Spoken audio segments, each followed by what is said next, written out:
বাড়িতে শুধুমাত্র ব্রেড থাকলে খুব সহজে 5 মিনিটে এই ধরনের ব্রেড রোল মিষ্টি তৈরি করে নিতে পারো।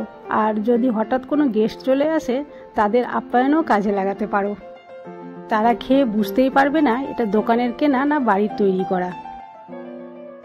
প্রথমে একটি বোলে নিয়ে নিয়েছি 1 চামচ গরুর দুধ, সেটা আগে থেকে জাল করা ছিল।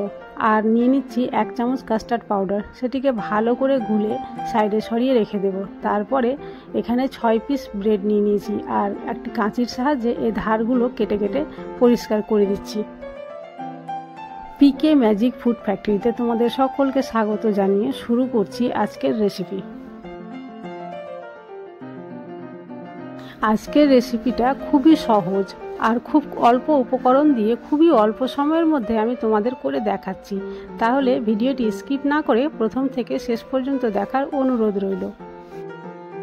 এরপরে একটি পাত্রে আমি দিয়ে দিচ্ছি 1 কাপ শুকনো দুধ আর তারপরে দিয়ে দিচ্ছি দুধের সর।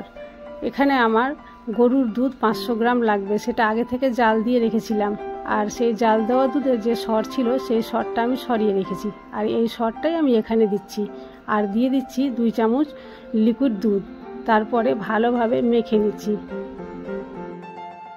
মেখে নেওয়ার পরে এই দুধের যে মালাইটা হলো সেটা আমি সাইডে সরিয়ে রেখে দিচ্ছি। তারপরে যে পাউরুটিগুলো পিস পিস করে কেটে রেখেছিলাম সেই পাউরুটিগুলোকে এবার একটু বেলনির সাহায্যে ভালোভাবে বেলে নিচ্ছি। এবার বেলে নেওয়া পাউরুটিতে সেই তৈরি করে রাখা মালাইগুলো এবার দিয়ে দেব। তারপরে তোমরা একটু লক্ষ্য করলে বুঝতে পারবে কিভাবে আমি রোল করছি।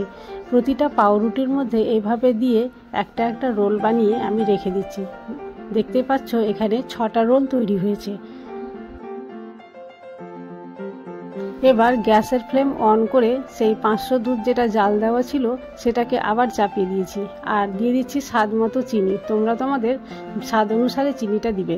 তারপরে দিয়ে দিলাম সেই ঘুলে রাখা কাস্টার্ড পাউডার আর একটু ফুটে উঠলেই এটা আমি নামিয়ে নেব।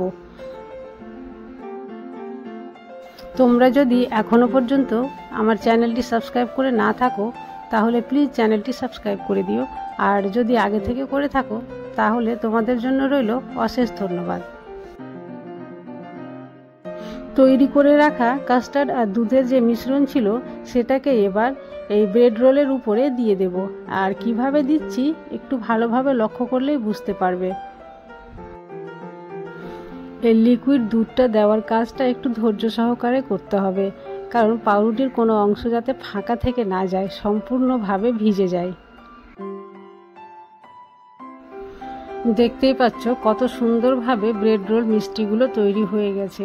এবার এটাকে আমি একটু ড্রাই ফ্রুট দিয়ে গার্নিশ করে নিচ্ছি, দেখতে আরও সুন্দর আর লোভনীয় মনে হবে।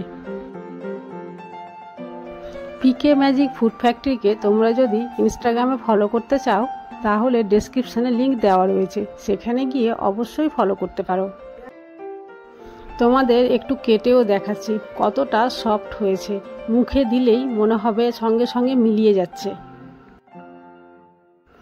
আজ তাহলে এই পর্যন্তই। কাল আবার দেখা হবে অন্য কোনো নতুন ভিডিওতে। ততক্ষণ পর্যন্ত তোমরা সবাই সুস্থ থাকো, ভালো থাকো।